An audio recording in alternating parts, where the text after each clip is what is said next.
In the early 17th century, the vastness of the southern hemisphere remained largely uncharted by European explorers. It was during this era of maritime discovery that Abel Tasman, a seasoned Dutch navigator sailing under the auspices of the Dutch East India Company, embarked on an extraordinary voyage. On November 24th, 1642, Tasman sighted the rugged coastline of what would later be known as Van Diemen's Land, named in honor of Anthony van Diemen, the Governor-General of the Dutch East Indies. The weather that day was typical of the Southern Ocean, with cold winds howling across the decks of his ship, the Heemskerk. Shrouded in mist, the land presented a formidable sight, its dense forests of towering eucalyptus trees swaying ominously. No European had ever set foot here, and the unfamiliar terrain exuded a mysterious allure. Although Tasman did not go ashore, his discovery marked the beginning of European interest in this remote territory, setting the stage for future expeditions. More than a century later, in 1777, the renowned British explorer Captain James Cook made his own significant contribution to the cartographic understanding of the southern lands. Cook's third and final voyage aboard the HMS Resolution took him along the eastern coast of what was then Van Diemen's Land. Cook's detailed charts and observations, based on his keen eye and extraordinary skill in navigation, further illuminated the distinct outlines of the island's coastline. His crew, wrapped in heavy woolen garments to stave off the biting cold of the southern latitudes, worked tirelessly under the rhythmic commands echoing across the ship's decks. The scent of salt and damp wood pervaded the air, a constant reminder of their perilous journey. Cook's precise mapping efforts laid the groundwork for future British settlements, providing valuable knowledge that would prove crucial to the establishment of a more permanent presence in the region. The burgeoning British Empire, at the zenith of its colonial expansion, recognized the strategic importance of Van Diemen's Land. Its geographical position offered a foothold in the southern hemisphere, an essential stepping stone for securing the lucrative trade routes of the Asia-Pacific region. As Britain sought to consolidate its power and influence, the acquisition of such territories was deemed vital. Van Diemen's Land, with its natural harbors and abundant resources, emerged as a prime candidate for colonization. The island's untouched landscapes promised opportunities for economic gain, while its remote location provided a strategic buffer against rival European powers. This strategic significance was underscored by Britain's increasing interest in establishing a penal colony aimed at relieving overcrowding in domestic prisons and asserting dominance over alternative colonial competitors in the region. Thus, with the stage set by these early explorations, the British would soon turn their attention to the challenge of establishing a lasting foothold in Van Diemen's Land. The tale of survival and striving against the elements would soon unfold, leading to the founding of Hobart and the beginning of a new chapter in this untamed land's history. Before the arrival of Europeans, the island known as Van Diemen's Land was home to the Palawa people, the indigenous inhabitants whose presence on the island dates back thousands of years.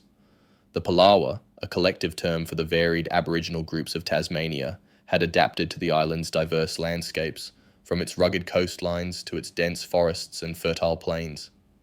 They were skilled hunters and gatherers, relying on the rich resources provided by their environment. The Palawa people developed a deep spiritual connection to the land, which was reflected in their complex cultural practices and social structures. The Palawa society was organized into several clans, each with their own territories and distinct dialects, yet united by shared traditions and customs. They were guided by a system of kinship and communal living, which ensured the distribution of resources and responsibilities. Oral storytelling played a central role in passing down histories, laws, and customs from one generation to the next. Their art, found in the form of rock carvings and body adornments, reflected their deep spirituality and connection to the natural world. Seasonal migration patterns dictated their movements as they followed the availability of food sources, such as shellfish along the coasts and game in the interior woodlands. As the 18th century came to a close, the Palawa people's isolated existence was disrupted by the arrival of European explorers. Initial contacts were sporadic, with explorers like Abel Tasman and Nicholas Borden making fleeting visits.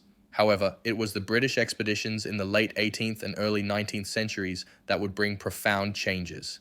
In 1803, Lieutenant John Bowen established the first British settlement at Risdon Cove, and early interactions with the Palawa were marked by curiosity but also misunderstanding and tension. The British, clad in their heavy woolen uniforms and armed with muskets, were seen as both strange and threatening figures to the indigenous people. The air was thick with the scent of burning wood from the settlers' fires, mingling with the salty breeze from the Derwent River.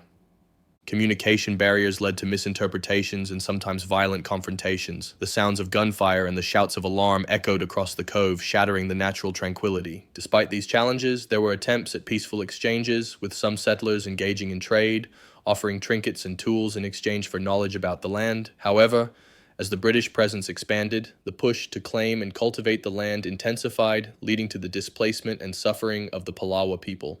The establishment of Hobart in 1804 by David Collins marked the beginning of sustained European settlement, setting the stage for a protracted period of survival and strife for both the new settlers and the indigenous inhabitants of Van Diemen's Land. Lieutenant Colonel David Collins was no stranger to the challenges of establishing a new settlement in unfamiliar terrains. Before arriving at what would become Hobart Town, Collins had been stationed at Port Phillip, a site initially chosen for its supposed suitability as a new British outpost on the southern part of the Australian mainland. However, from the outset, Collins faced considerable difficulties there.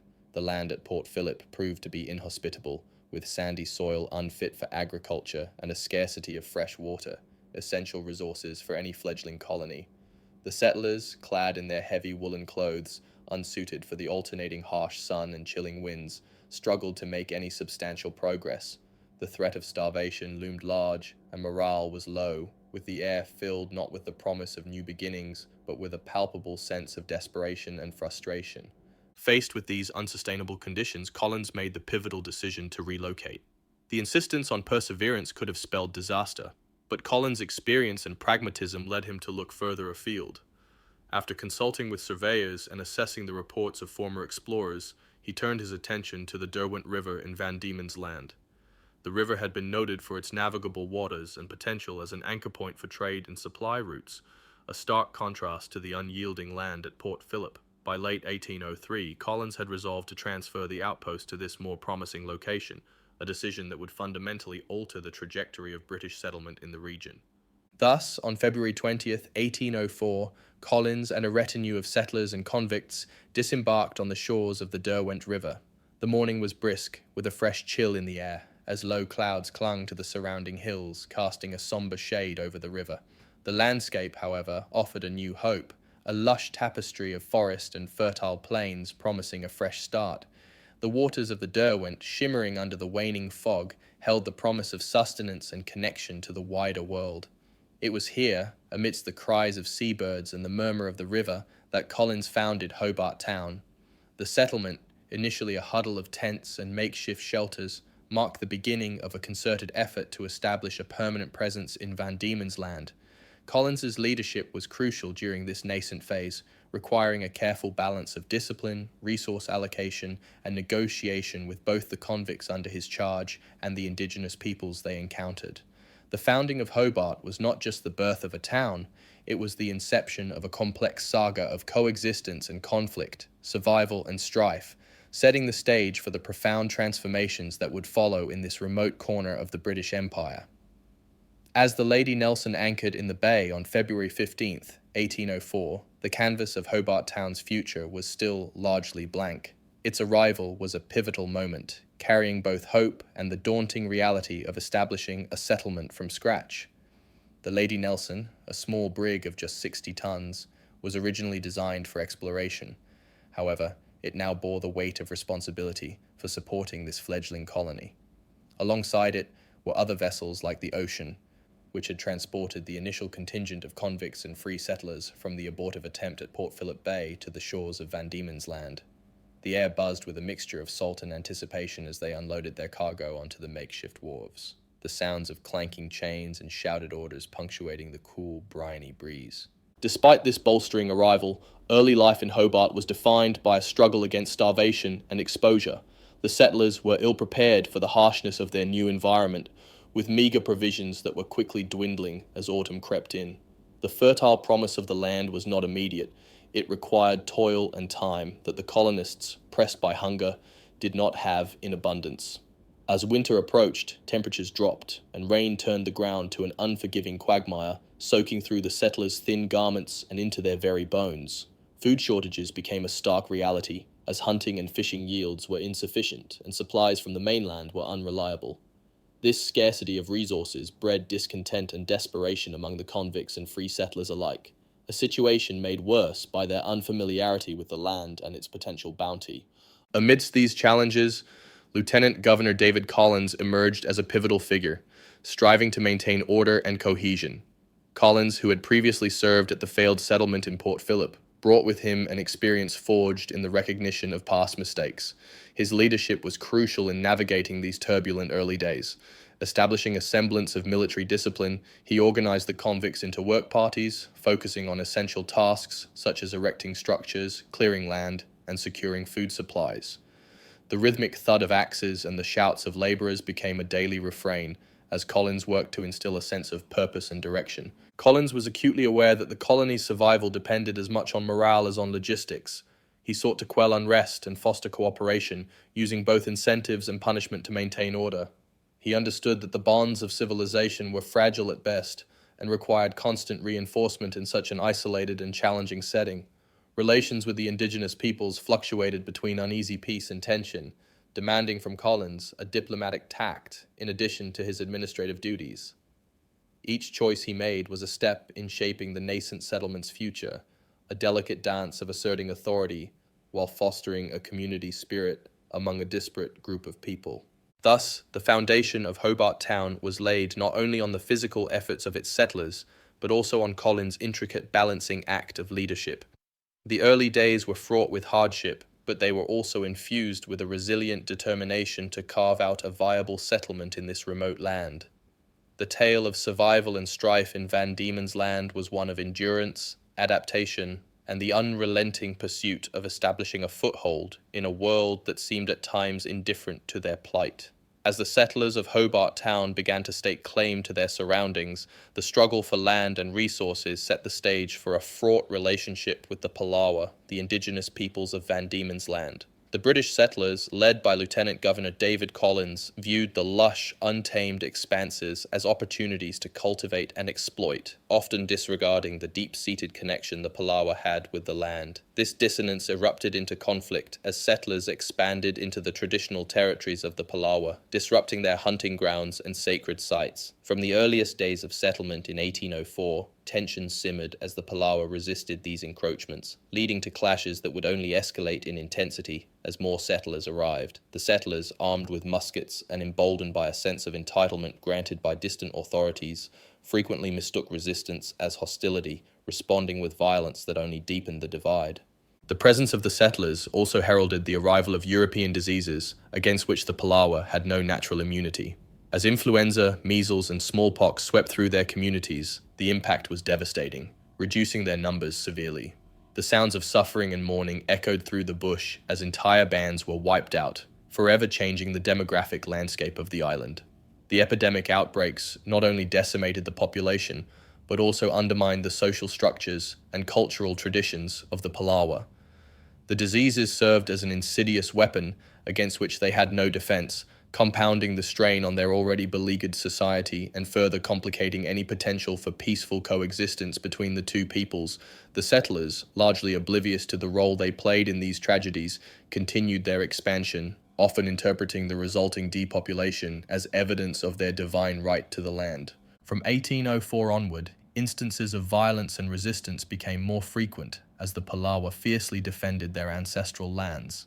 The settlers' attempts to impose their own laws and customs met with staunch resistance, epitomized by the skirmishes that broke out during these early years.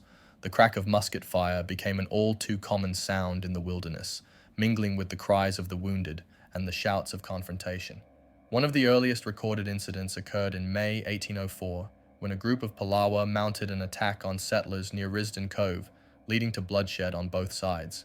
The confrontations were chaotic and brutal, often leaving a wake of destruction and loss that scarred the landscape and the people alike. This cycle of violence perpetuated an atmosphere of fear and mistrust, with the settlers fortifying their encampments and the Palawa growing increasingly dispossessed and desperate. In the moist air of the Tasmanian wilderness, the scent of gunpowder lingered alongside the earthy aroma of the dense forests, symbolizing the volatile nature of coexistence in this harsh new world. The settlers, clad in the coarse fabric of their worn attire, and the Palawa, with their traditional garb, stood as living embodiments of two worlds colliding. The early tensions and clashes between them marked the beginning of a long, troubled history that would come to define the settlement's development and its legacy. As the settlers forged their lives amid strife, the echoes of these early struggles would resonate through the years, shaping the cultural and social fabric of Hobart and its place in the broader tapestry of Van Diemen's Land. Amidst the escalating tensions, there were earnest attempts to bridge the gap between the settlers and the indigenous peoples.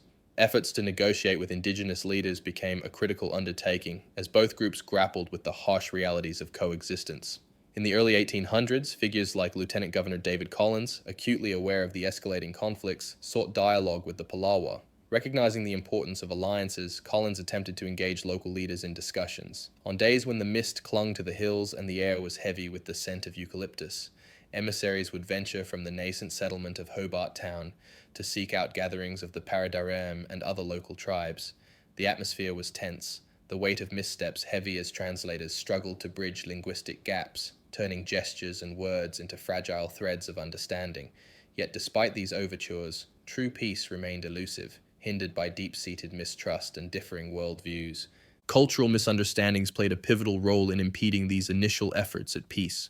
The settlers, with their European views and assumptions, often misinterpreted the customs and intentions of the Palawa. This was evident in the tragic incidents of gift-giving that backfired. Offerings intended as tokens of goodwill were either inappropriate or misunderstood, sowing seeds of further discord. The settlers, clad in heavy woolen garments, unsuited to the Tasmanian climate, seemed alien to the Palawa, who lived symbiotically with their environment. Misinterpretations of land use exacerbated the situation, as the Palawa saw land as a living entity to be shared and respected, while the settlers viewed it as a resource to be owned and cultivated. The dissonance echoed loudly through the valleys, a cacophony punctuated by the cries of native birds and the rhythmic crash of waves against the distant shores. These cultural chasms, left unbridged, resulted in tragic consequences, further entrenching the divide between the two communities. The long-term effects of early contact on indigenous communities were profound and devastating. The introduction of new diseases for which the Palawa had no immunity decimated their populations, leaving entire gatherings silent, but for the rustle of leaves and the murmur of streams. Traditional ways of life were disrupted. The Palawa found their hunting grounds encroached upon and their sacred sites disrespected. As the settlers fortified their presence, establishing Hobart Town in 1804, the cultural landscape shifted irrevocably. The indigenous communities, once vibrant and self-sustaining, were forced to adapt or face annihilation. This early contact set a pattern of marginalization that would reverberate across generations, leaving an indelible mark on the Palawa's social and cultural identity. The struggle to preserve their heritage amid encroachment and assimilation efforts would continue to be a poignant undercurrent in the broader narrative of Van Diemen's Land, shaping the legacy of the land that would become Tasmania. The early years of Hobart Town's establishment were marked by significant economic struggles, particularly in the realm of agriculture. Settlers arriving in the early 1800s were confronted with an untamed landscape that offered little of the familiar comforts or agricultural promise they had known in England. The soil in the surrounding areas was rocky and often infertile, demanding more labor than anticipated, while the climate, with its sudden shifts and unpredictable weather, posed additional challenges. Rain-soaked winds would sweep in from the Southern Ocean, chilling inhabitants to the bone and leaving fields sodden and unworkable. The settlers, clad in their coarse woolens and worn leather boots, were often seen struggling to coax crops from the stubborn earth.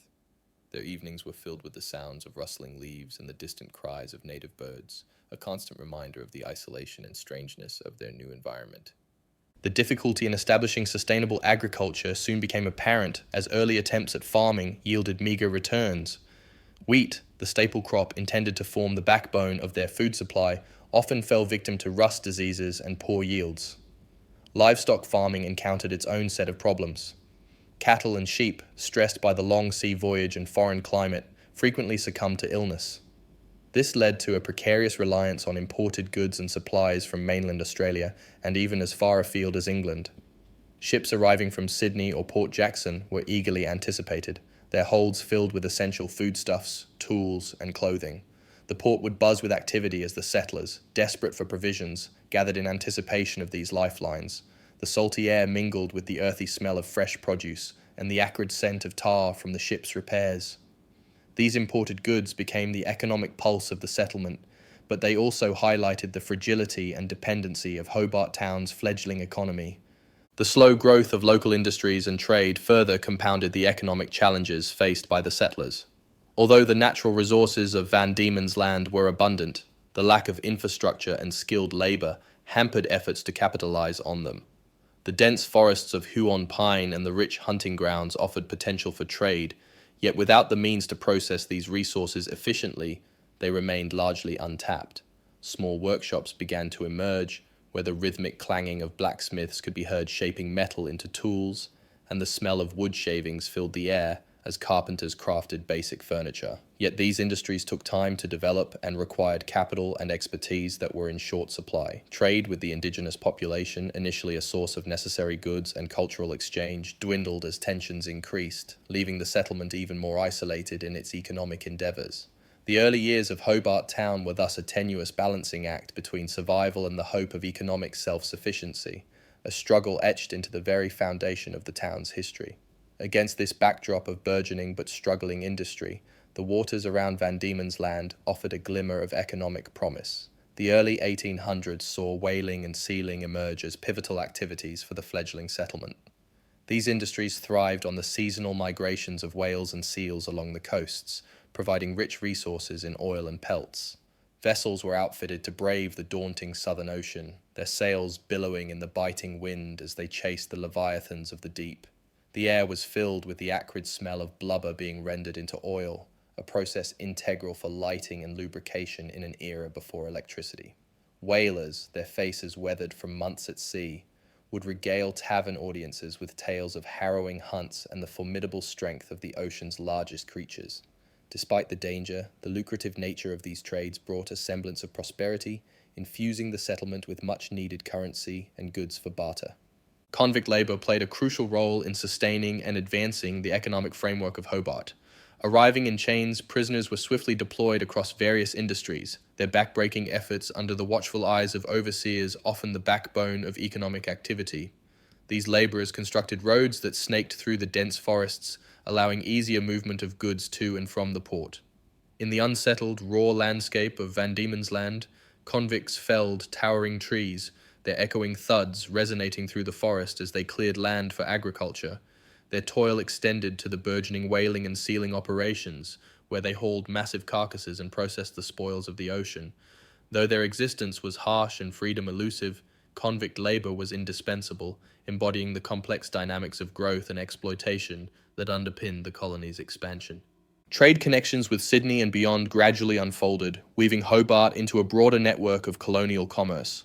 Ships laden with Hobart's exports, like whale oil and seal skins, sailed north to Sydney, the primary colonial hub. The bustling port of Sydney, with its myriad scents of exotic spices and the constant clamour of dock workers, offered Hobart a lifeline of supplies not readily available on the island. In return, the ships brought back essentials, tools, foodstuffs, and sometimes even luxuries that the isolated settlers could only dream of. The economic lifeblood of the colony became intertwined with these trade routes, and as they expanded, so too did Hobart's prospects.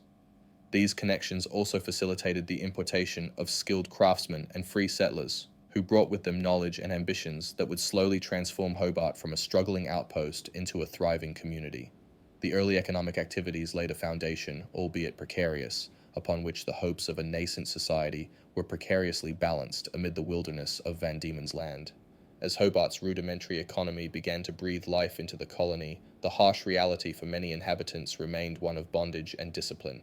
Convicts, sent to Van Diemen's Land as part of the British Empire's penal strategy, found themselves in a world defined by austere conditions and stringent regulations. The climate was often unforgiving, with cold winters that bit through thin, rough-hewn uniforms designed more for punishment than protection. Overseers, ever watchful, patrolled the lines of laborers with a keen eye, ensuring that no lawbreakers attempted escape or shirked their grueling tasks. The air was thick with the scent of unwashed bodies and the tang of salt from nearby waters, mingling with the harsh bark of commands from guards and the ceaseless clatter of tools against stone and timber. Within this framework of control, two major penal sites emerged as symbols of both fear and discipline: Sarah Island and Port Arthur. Sarah Island, established in 1822 in the storm-lashed waters of Macquarie Harbour, became notorious for its isolation and the brutality meted out to its inmates. Here, the landscape itself seemed an accomplice to the harsh regime, with the relentless winds howling through the dense encircling forests and the ever-present threat of violent storms. Convicts toiled under these punishing conditions, cutting down the mighty Huon pines for the lucrative shipbuilding industry, their efforts mirrored by the relentless rhythm of the sea crashing against the shores. Port Arthur, established later in 1830 on the Tasman Peninsula, became a byword for pioneering penal reform despite its grim reputation. The site boasted innovative approaches, such as the separate prison with its silent system, aiming to break the spirit through isolation and introspection rather than sheer physical punishment. Nevertheless, the echoes of despair were palpable in the damp cells, where even the cries of seagulls seemed muted by the oppressive atmosphere. Amidst this somber backdrop, initiatives to rehabilitate convicts began to take root, driven by the belief that redemption was possible through hard labor and moral reform. The chapels at these sites, often filled with the strained harmonies of hymnals sung by reluctant voices, served as settings for spiritual guidance, while educational programs offered basic literacy and vocational training. Convicts skilled in carpentry, masonry, and agriculture were increasingly seen as assets, their crafted wares and tended fields becoming crucial to the colony's survival and growth. However, these opportunities for rehabilitation were often overshadowed by the specter of severe punishment practices, such as floggings and solitary confinement, designed to maintain order and compliance. The crack of the whip and the anguished cries of those punished served as stark reminders of the colony's dual nature, where reform and retribution walked hand in hand. In this complex tapestry of survival and strife, the penal colony of Hobart began to carve its identity. The sounds of construction and industry intermingled with the whispered hopes of freedom and redemption, creating a cacophony of life that mirrored the turbulent seas surrounding Van Diemen's Land. These early efforts to balance punishment with rehabilitation reflected an evolving understanding of justice within the colony, laying the groundwork for a society striving to define itself in the shadow of its colonial masters. In the nascent society of Hobart, class distinctions and social hierarchy began to shape the everyday life of its inhabitants. The penal colony was structured with convicts at the base, often clad in rough, coarse uniforms marked with the emblematic broad arrow, a symbol of their servitude. Overseers and soldiers who maintained order occupied a tier above them, their red coats and brass buttons gleaming under the harsh sun or dripping with rain, depending on the fickle Tasmanian weather. Above them, a small but influential class of free settlers and government officials held sway. This upper echelon lived in more comfortable accommodations, their homes modest but distinguished by neatly fenced gardens and imported furnishings, which stood in stark contrast to the crude huts of the convicts. This stratification was reinforced daily as the morning call to work saw lines of shackled laborers trudging to their toil, while gentlemen and their families strolled the settlement's rudimentary paths, the scent of damp earth and eucalyptus mingling in the cool morning air. Alongside the rigid penal framework, a gradually emerging community of free settlers began to make its mark on Hobart. These settlers, often former convicts who had earned their freedom through good behavior, or those who had arrived from Britain seeking a new start, played a crucial role in the colony's development. By the early 1820s, their numbers were growing, and so was their influence. They established farms on the outskirts, bringing with them skills and trades that complemented the convict labor force. The sight of smoke curling from chimneys and the earthy aroma of freshly plowed fields signified their efforts to cultivate this distant land. These free settlers became the bridge between the oppressive confines of the penal system and the burgeoning hope for a prosperous settlement, offering employment and opportunities to those willing to work. Their presence laid the foundations for the social and economic structures that would define Hobart, gradually transforming it from a penal outpost to a growing township. Amidst the toil and discipline, Cultural and recreational activities began to offer an escape from the harsh realities of frontier life. Hobart's early settlers, despite their diverse backgrounds and circumstances, sought moments of respite through various forms of entertainment. Small gatherings and community events punctuated their routines, providing both convicts and settlers brief respites from their daily drudgery. The clinking of glasses and the murmur of conversations could be heard from makeshift inns, where settlers gathered to share news and enjoy a pint of ale brewed from whatever ingredients could be procured. On rare sunny afternoons, informal gatherings would take place by the water's edge, where the sea breeze mixed with the scent of salt and iodine. Folk music and simple dances became a way to preserve connections to their distant homelands and forge new social bonds in the colony. These activities were more than mere diversions. They were essential in fostering a sense of community and resilience, helping to knit together the fabric of a society that was, despite its origins, beginning to look toward the future. As Hobart Town found its footing on the rugged shores of Van Diemen's Land, it became a pivotal stepping stone for further colonization efforts across the vast landscape of Australia.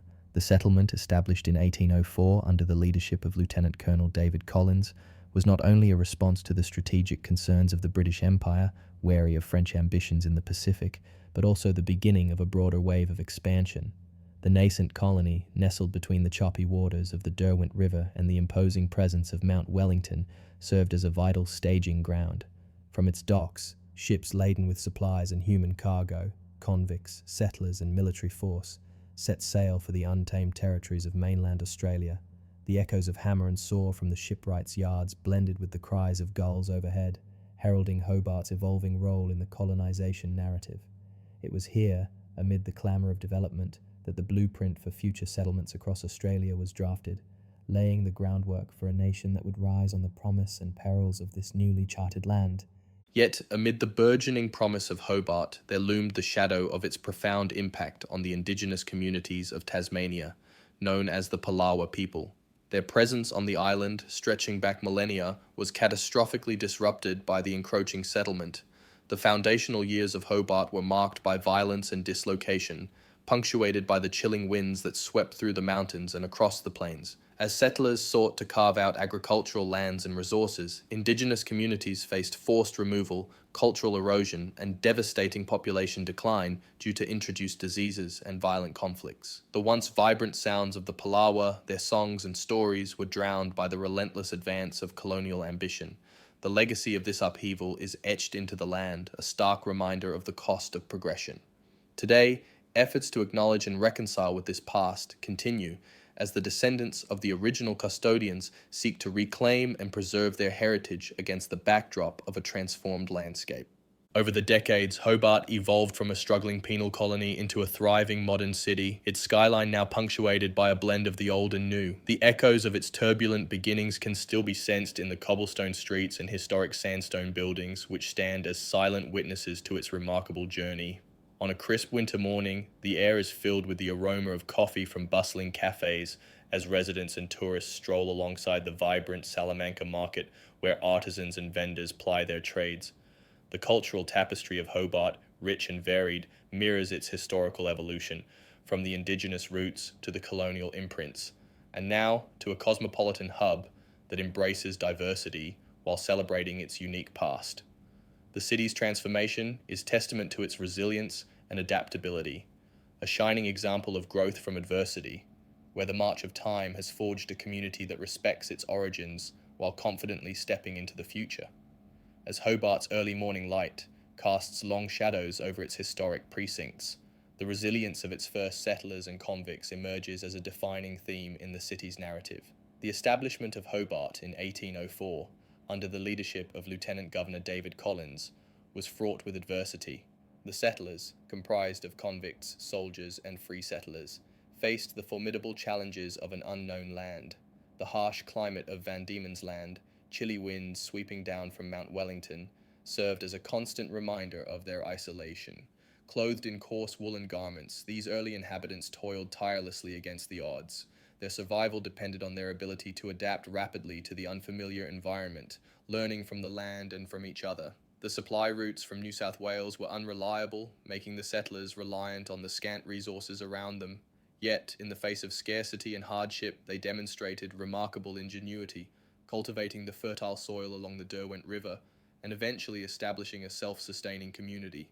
Their perseverance laid the groundwork for what would become a cornerstone of modern Tasmania. From the struggles and successes of Hobart's founding, several lessons were etched into the annals of Australian history. The settlers learned the profound importance of community cooperation and innovation. As they built their rudimentary settlement, they also constructed the foundations of a society that prized resilience and collaboration. The settlers and convicts, often perceived as disparate groups, were bound by the common goal of survival, fostering a sense of unity despite the rigid class structures imposed by colonial authorities. This spirit of unity was crucial in addressing the extreme hardships they faced, such as food shortages and conflicts with the indigenous populations. Moreover, the interactions and occasional cooperation with the Aboriginal peoples of the region, though fraught with tension and misunderstanding, also offered invaluable lessons about the land, knowledge that was vital to the settlers' survival. This complex web of interactions underscores the essential need for cultural understanding and adaptability, themes that continue to resonate throughout Australia's history. The enduring legacy of Van Diemen's Land, now Tasmania, is intricately woven into the broader tapestry of Australian identity. Hobart's founding represents more than just the establishment of a settlement. It is a testament to human tenacity and the capacity to overcome adversity.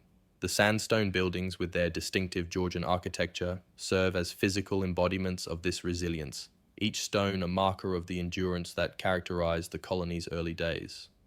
The history of Hobart is a crucial chapter in the story of penal colonies that ultimately shaped Australia, reflecting both the brutal realities of its convict past and the transformative power of endurance and adaptation. Today, the rich cultural and historical narrative of Hobart is celebrated and remembered through museums, commemorations, and the stories passed down through generations. This legacy continues to influence contemporary Australian society, reminding us of the strength and determination needed to carve out a place in an often indifferent world, a legacy of survival and strife that remains at the heart of Hobart's identity.